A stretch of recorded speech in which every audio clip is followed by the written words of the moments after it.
You want to know what the #1 killer of all electric vehicles is? It's not the high voltage system, it's something else on the low voltage system. Watch this video and find out, you'll be absolutely blown away by it. Something that you don't maintain, you should maintain. Doesn't bother ICE vehicles, but it absolutely destroys electric ones, and it's going to leave you absolutely stranded, high and dry. Let's check it out.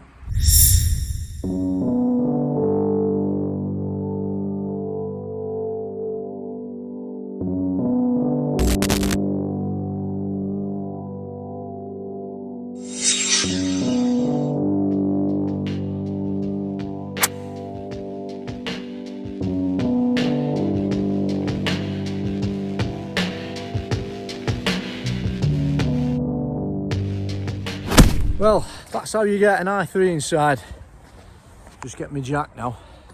Right, so at first glance, what can we see? Well, the first thing that struck me was radio, air conditioning system doesn't work. Radio actually works, but only from here.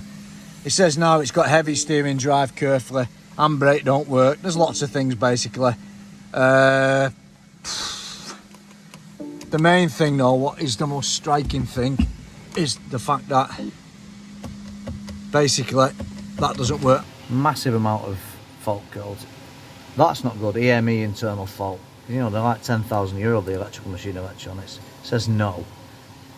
It's had a lot of problems, hasn't it? They've really abused this vehicle, unfortunately. Lots of problems. It doesn't surprise me they've got so many problems with it. See, when they come to me, they never tell me anything. Obviously,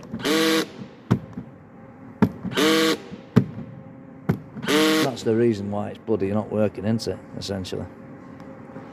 So it's going to need a new charging socket. Simple as that. The front one has a release cable, so if your petrol flap gets jammed up, everyone's happy. Got a nice release cable. Well, that's what we're going to do now. We're going to put on this Midtronics battery tester, because I need to just assess the state of this 12-volt battery now. First thing we'll do is do this, because I just have a feeling, and when you've been doing a job for 31 years next year, you just get an idea, you know, what's going on. But having said that, it looks like someone's done the battery, because I can now see, and I'll show you in a minute, the vent for the battery acid has obviously not been put on, because it's just hanging down basically. So that's not looking so good, is it? Not been put back in the right place, shall I say. Just as I suspected, basically there's no voltage in it at all. So the battery's just completely dead. So we need to now, before we do any more diagnostics, we need to whack a battery on this, because that's the main reason why. It's just knackered, basically. Alright, so we're not going to be able to do a battery test on it. We're going to just take it off and bench test it. So first thing we need to do is disconnect that. We'll lock that off in a minute. So for diagnostic purposes, I don't know if you can just make out, it's actually not flat. That I'm going to put a straight edge on to show you. And what you need to do when you swap these over onto your new battery is just put blobber Loctite on the bolt. They are supposed to have it on originally, otherwise they come loose, you see. The cylinder head tool is this, for checking cylinder heads. So it's absolutely dead straight. You see a gap there. If we just make out a gap there, look. That's even more of a gap there, look.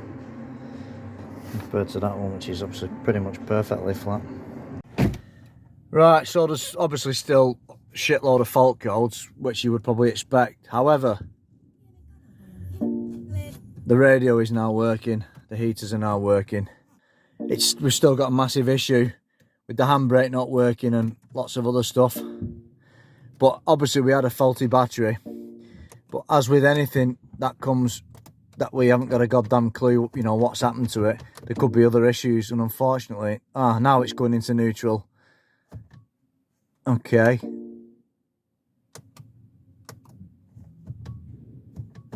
Yeah, it goes into neutral and park, but it won't go into drive. That's what we'll do now. It's now going in reverse, but we've got the skids on still.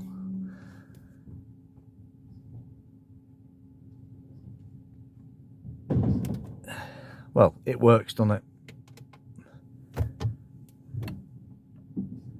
Yeah, it works. So we just need to get those skids out the back now. But it's basically fixed, isn't it? Other than a new charging socket, and then we look at the handbrake issue later. Very useful tool, aren't they? So I'll put them back on the shelf next to Eric's snowboard. Shit, I don't drop that. It's cost about 600 quid that. I think it's even more, actually. Yes, it's Finland, the land of snowboards. So with this particular job, what actually happened was the guy was a bit lazy. couldn't open his charging socket, and he was just using the Rex motor, the range extender, to work as the generator as it does, to actually keep the battery charged, the high voltage battery charged. And also he took his eye off the ball with the low voltage. So the moral of this story is that just get yourself a cheap battery tester. You know, just get a little battery test. It doesn't have to be an expensive one. Just monitor it, and before winter just make sure you check it. They last 2 to 5 years, they don't last long. Mine, touch wood, 4 years, it's still right, but I do 100 kilometres a day. If you use the car regularly, it'll last years. If you just use your average, goes at shops and back, it won't last that long. You might get 5 years max out of it, maybe less, maybe 2, like I said.